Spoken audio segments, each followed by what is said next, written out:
సొగసుని చూసి మందారం మురిసిపోదా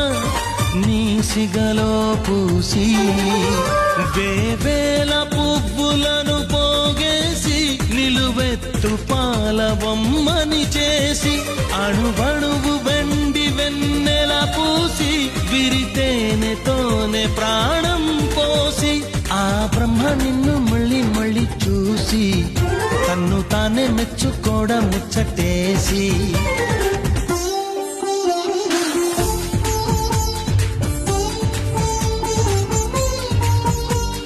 ఎవరేవేవో అంటే అనని ఏం చెప్పను ఏవి చాలవని